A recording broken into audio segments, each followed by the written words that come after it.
സാമൂഹ്യക്ഷേമ പെൻഷൻ ഗുണഭോക്താക്കളുടെ കൈകളിൽ എത്തിക്കുന്ന പദ്ധതി നിർത്തലാക്കിയ യു.ഡി.എഫ് സർക്കാർ നടപടിക്കെതിരെ പ്രതിഷേധം വ്യാപകം. ബാങ്കുകളിലെത്തി പെൻഷൻ വാങ്ങാൻ കഴിയാത്ത വയോജനങ്ങൾ ഉൾപ്പെടെയുള്ളവർ ആശങ്കയിലാണ്. കഴിഞ്ഞ 10 വർഷം എൽ.ഡി.എഫ് സർക്കാർ വിജയകരമായി നടപ്പാക്കിയ പദ്ധതിയാണ് തൊടുന്യായങ്ങൾ പറഞ്ഞ് യു.ഡി.എഫ് നിർത്തലാക്കിയിരിക്കുന്നത്. ഈ വാർത്തയോടുകൂടി ബുള്ളറ്റിൻ പൂർത്തിയാകുകയാണ്. ഇനി കൂടുതൽ വാർത്തകളുമായി ഷമി പ്രഭാകർ ചേരും.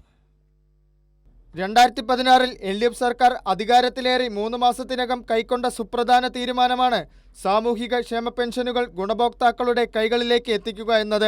15/8/2016 പുറത്തിറങ്ങിയ ആ ഉത്തരവ് ആശ്രയമായത് പെൻഷൻ വാങ്ങുന്ന ലക്ഷക്കണക്കിന് ദുർബല ജനവിഭാഗങ്ങൾക്കാണ്.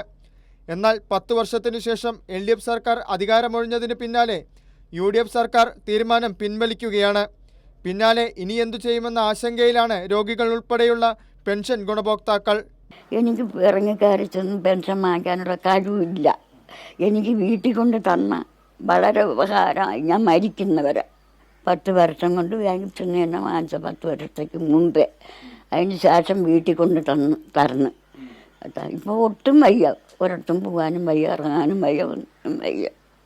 ചെറിയൊരു ഒപ്പിടാൻ പോലും അറിഞ്ഞൂടെ മോനെ. എല്ലാം ഒട്ടും നിവൃത്തിയില്ലാതെ വന്നാൽ ചെയ്യും. ഒരു നിവൃത്തിയില്ല പോകാനും വരാനും ഒന്നും. 10 വർഷം മുമ്പ് ബാങ്കുകളിൽ ക്യൂ നിന്ന് കുഴഞ്ഞു വീണവർ നിറകണ്ണുകളോടെ ആശങ്ക പങ്കുവയ്ക്കുന്നു. ഞാൻ ആദ്യം ബാങ്കിൽ ചെന്ന് ഇതുപോലെ ആദ്യം ബാങ്കിലായിരുന്നു. ഞാൻ പോയി കാത്തു കിടന്ന് 5 മണി വരെ കാത്തു കിടന്ന് തലറിഞ്ഞ് വീണ്. അങ്ങനെ വന്നാണ് ഇപ്പം മുഖ്യമന്ത്രി അറിയപ്പോൾ വീട്ടിൽ കൊണ്ട് തന്നത് പൈസ. എനിക്ക് ബാങ്കിൽ ചെന്ന് കാലത്തെ മുട്ട് വയ്യ, നടുവേ 10-75 വയസ്സായി. നിങ്ങൾ ഈ സർക്കാർ ബാങ്കിൽ വെച്ചാൽ നിങ്ങളെ ചെന്ന് മക്കളെ വാങ്ങിക്കുമോ? പെൻഷൻ ഗുണഭോക്താക്കൾക്കൊപ്പം സഹകരണ ബാങ്കുകളിലെ ആയിരക്കണക്കിന് ജീവനക്കാരെയുമാണ് തീരുമാനം ദോഷകരമായി ബാധിക്കുക. നിരവധി പേർക്ക് തൊഴിൽ നഷ്ടമാകുമെന്ന് പെൻഷൻ വിതരണം ചെയ്തിരുന്ന സഹകരണ ബാങ്ക് ജീവനക്കാരൻ മനോജ് പറയുന്നു. ഗവൺമെൻറ് ഏത് കണ്ണിലാണ് ഞങ്ങളെ കാണുന്നതെന്ന് അറിയില്ല. എല്ലാ കളക്ഷൻ ഏജന്റുമാരും ഇപ്പോൾ ഞാൻ ഉൾപ്പെടെ ഏകദേശം 13,000-ഓളം കളക്ഷൻ ഏജന്റുമാർ അങ്ങ് കാസർഗോഡ് മുതൽ ഇവിടെ തിരുവനന്തപുരം വരെ ഉണ്ട്.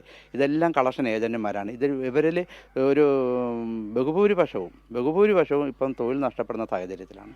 കാരണം ഒരു ബാങ്കിലുണ്ടായിരുന്ന കളക്ഷൻ ഏജന്റുമാർ ഇതും കൂടെ വന്നപ്പോഴത്തേക്ക് അവരുടെ കളക്ഷൻ മേഖലയൊക്കെ കുറച്ച് അടുത്തൊരാളിനും കൂടെ തൊഴിൽ കൊടുത്തു. ഇങ്ങനെ വരുന്നതാണ് എല്ലാ ബാങ്കിലും. ഏകദേശം എൻ്റെ ബാങ്കിൽ തന്നെ 12ഓളം പേരുണ്ട്. ഇപ്പോൾ എൻ്റെ ബാങ്കിൽ 12ഓളം പേരുള്ളവരിൽ 12ഓളം പേരുടെയും തൊഴിലിൻ്റെ വരുമാനം ഗണ്യമായി ഒറ്റയടിക്കങ്ങ് കുറഞ്ഞു പോകുന്ന അവസ്ഥയിലാണ്. പെൻഷൻ വീട്ടിലെത്തിക്കുക വഴി സഹകരണ സംഘങ്ങൾക്ക് നൽകാൻ ഇൻസെൻറ്റീവ് ഇനത്തിൽ ചിലവ് വരുന്നുവെന്നും ഡയറക്റ്റ് ബെനിഫിറ്റ് ട്രാൻസ്ഫർ എന്ന കേന്ദ്ര സർക്കാരിൻ്റെ മാനദണ്ഡം പാലിക്കാൻ ആകുന്നില്ലെന്നുമാണ് സർക്കാർ ഉത്തരവിൽ പറയുന്നത്. ക്ഷേമ പെൻഷൻ ഗുണഭോക്താക്കളെ സംബന്ധിച്ചിടത്തോളം വലിയ തിരിച്ചടിയാണ് യു.ഡി.എഫ് സർക്കാരിൻ്റെ ഉത്തരവ്. കമലേഷ് തെക്കേക്കാട്, കൈരളി ന്യൂസ്, തിരുവനന്തപുരം.